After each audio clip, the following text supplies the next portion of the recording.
Bible बताती है अगर कोई अपने ही नजर में बहुत समझदार है तो उससे अधिक आशा मूर्ख से रखना। आपने देखे होंगे ना डेढ़ शाणे लोग, कितने लोगों ने देखे डेढ़ शाणे, सॉरी यहां बॉम्बे की लैंग्वेज है ये, क्या बोलते हैं, सयाने, सयाने, सॉरी हमारे बॉम्बे में डेढ़ सयाना बोलते हैं। सयाने लोग देखे हैं आपने? बीवी को मार के यहां की चर्च के अंदर रखे, praise the lord pastor ji, you know totally गहजी। एक भाई ने मुझे बोला, ब्रदर जो मैं आपको मना करता हूं वही करके दिखाता हूं। मैंने कहा क्योंकि मैं आदम की सच्ची संतान, जो आदम ने किया मैं वही करता हूं। आप जानते हो बहुत सारे जो लोग हैं ना डेढ़ सयाने, बोलो डेढ़ सयाने, हाँ बहुत सारी बहनें भी हैं, हाँ सच कहता हूं। बहुत लोग चर्च में एक्टिंग करते हैं आजकल, बोलो एक्टिंग, हाँ जय मसीह पास्टर जी। कुछ काम, कोई काम नहीं है, तू सुधर, और कोई काम नहीं है, तू सुधर, बस यही काम बचा हुआ है, हम बन जाएंगे, तू सुधर खाली। मेरे चर्च में एक ब्रदर आते थे, मैं जब भी चर्च में आता स्पीकर उठा के मेरे सामने रखता था। मैं दूसरी बार आया, मैंने उसको वॉच किया, अगेन ही पिक अ स्पीकर, तीसरी बार स्पीकर। मैंने एक दिन पूछा ये मेरे टाइम पे क्यों उठाता है? बोला ब्रदर कितना नम्र व्यक्ति है, नम्र नहीं पाखंडी है तो। जब मैं आता हूं और चर्च में कैमरा लगा हुआ है, वैसे बैठा रहेगा सेठ की तरह, ए जा चाय लेकर आजा। लेकिन जैसे पास्टर आया, पास्टर जी, एक्चुअली इनको पोजीशन चाहिए। ये लोग सोचते हैं कि पास्टर जब देखेगा ना मैं नम्र हूं तो वो मुझे मिनिस्ट्री देके जाएगा। अगर कोई ऐसा यहां बैठा है जो पास्टर से मिनिस्ट्री चाहता है तो मैं आपको एक वचन बताना चाहता हूं आज। घर जाके यूहन्ना 1 अध्याय पढ़ना, वहां जानते क्या लिखा है? एक मनुष्य परमेश्वर की ओर से आया, जॉन द बैप्टिस्ट।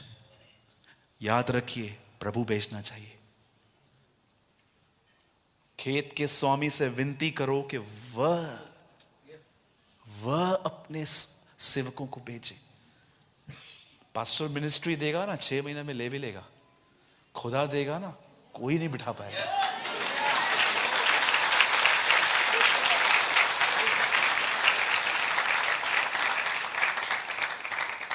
और मैं आपको सच कहता हूं, जब हम सताए जाते हैं ना, एक्चुअली वी आर सेफ, लेकिन जब हम फेमस होते हैं ना, वी आर इन डेंजर। हमेशा याद रखिएगा, जब आप सताए जाते हैं ना, और इससे सेवा चालू की है, लोग आपके लिए तरह तरह हैं, एक्चुअली उस टाइम पे आप सेफ हो। लेकिन जब आप फेमस होते हो ना, actually you are in danger. मैंने फेमस होने के ऐसे ऐसे दर्द उठाए हैं, बाप रे। कभी मुझे मौका मिला मैं आपको बताऊंगा कि एक्चुअली जब हम सताए जाते हैं, जब लोग हमारे विरुद्ध में होते हैं, तब एक्चुअली हम सेफ होते हैं। क्योंकि यीशु ने कहा धन्य हो तुम जब धार्मिकता के कारण सताए जाओ। Trust me. मूर्खों की पहचान किस चीज में होती है? बोलिए, बोलने से पहले भी ये सोचते नहीं है। अब मैं आपको एक और अच्छी बात बताना चाहता हूं जो बहुत इंपॉर्टेंट है। सॉरी, समझदारों की जो बात होती है वो जो बहुत सोच समझ के। अब मैं आपको बताना चाहता हूं मूर्ख लोग कौन होते हैं। बहुत ध्यान से सुनिएगा। यीशु ने कहा उसके आने से पहले 2 तरह के लोग उसके कलीसिया में होंगे। एक होंगे समझदार, एक होंगे मूर्ख। मैं आपको सबसे पहले बताना चाहता हूं, समझदारी इस चीज में होती है कि हर चीज में रिएक्ट मत कीजिए, हर चीज में बोलना जरूरी नहीं होता। शांत रहना सीखिए, जहां बोलना है वहां बोलिए, और जितना हो सके कम बोलिए। अब मैं आपको बताना चाहता हूं मूर्खता क्या होती है। बोलिए मूर्खता। बाइबल ऐसा बताती है, एक ऐसा टाइम था यीशु से कुछ लोग हमेशा लड़ते थे शब्दों से। इस ग्रुप का नाम था फरीसी। मैं आपको बताना चाहता हूं यह ग्रुप कैसे उदय हुआ। अगर आप बाइबल को बहुत ध्यान से और आराम से पढ़ेंगे तो आपको समझ में आएगा। मती और Malachi, Malachi was a old testament last book. Malachi जो है वो अंतिम पुराने नियम की अंतिम किताब है, और मती नए नियम की पहली किताब है। इस बीच में 400 साल का डिफरेंस है। 400 साल तक प्रभु ने यहां पर कोई नबी, कोई वक्ता, कोई भी पास्टर, कोई भी याजक नहीं भेजा था। और आप जानते हो, खुदा का कलाम जब बंद हो गया आना, तब वहां पर एक ग्रुप पैदा हुआ, फरीसी। आप जानते हैं, वे लोग जिनको परमेश्वर का वचन नहीं मिलता, वो फरीसी बन जाते। आप में से कितने लोग ये बात जानते हैं? मती और मलाकी के बीच में 400 साल का अंतर है। इस बीच में कोई खुदा का कलाम नहीं आया और एक ग्रुप बन गया, और इन्होंने बहुत सारी ऐसी आज्ञाएं निकाल दी जो एक्चुअली प्रभु की तरफ से नहीं थी, ये खुद की तरफ से थी। इसलिए यीशु ने कहा, ये मनुष्य की आज्ञाओं को परमेश्वर का धर्मोपदेश करके सिखाते हैं। इट मींस आज्ञा इनकी है, लेकिन बोलते हैं खुदा की तरफ से है। अब जानते हैं, एक ग्रुप था यीशु के समय में। अब जानिए कि सच्ची मूर्खता क्या होती है। बाइबल ऐसा बताती है, यीशु कंटिन्यू इनसे विवाद करता था, और ये लोग ऐसे लोग होते थे जो यीशु की सभाओं में यीशु से सीखने नहीं आते थे, ये यीशु की गलतियां निकालने के लिए आते थे। कितने लोगों ने ये कहानी पढ़ी है कि इन लोगों ने यीशु के सामने एक स्त्री डाल दी थी जो व्यभिचार में पकड़ी गई थी, और कहा ऐसे मार दे। अब एक सवाल पूछ रहा हूं, ध्यान से सुनिएगा। क्या सच में वो स्त्री को मारना चाहते थे? किसको मारना था? यीशु को मारना था। उन्होंने उसके सामने एक स्त्री डाल दी और कहा, तू क्या कहता है इसके लिए? वो चाहते थे ये कुछ गलती करे तो पत्थर इसको मार दे। उनका टारगेट एक्चुअली वो लड़की नहीं थी, उनका टारगेट एक्चुअली यीशु था। ये हमेशा उसकी सभाओं में दूरबीन लेके बैठे रहते थे कि देखें क्या गलती कर रहा है।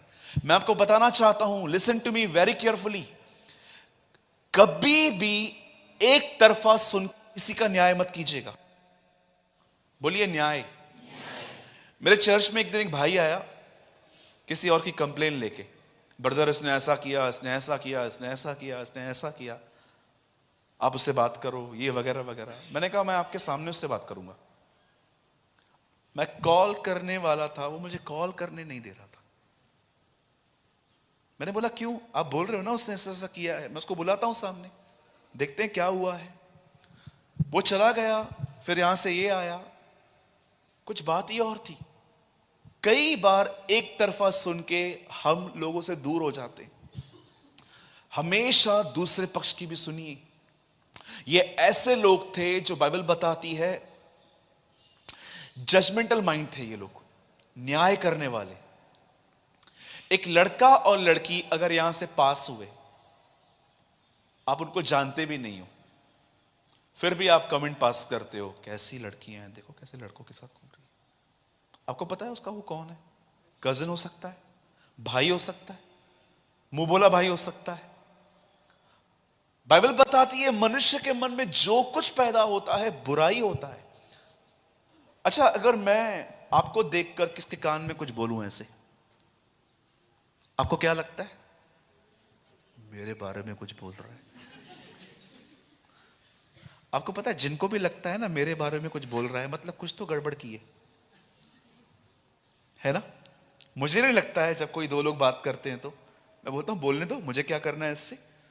आप जानते हो बाइबल क्या बताती है? ये लोग बड़े न्यायी थे और इनको वचनों का भी पूरा ज्ञान था। अब सुनिए क्या हुआ इनके साथ। बाइबल बताती है जब यीशु इनसे मुलाकात की, तब जानते हो इनके हाथ में क्या था? इनके हाथ में कटोरियां, थालियां, कटोरे थे। ये लोग इनको बड़ा मांजते थे, साफ करते थे। एक दिन यीशु ने इनको कहा, जो कुछ तुम करते हो इससे कोई फायदा नहीं होगा।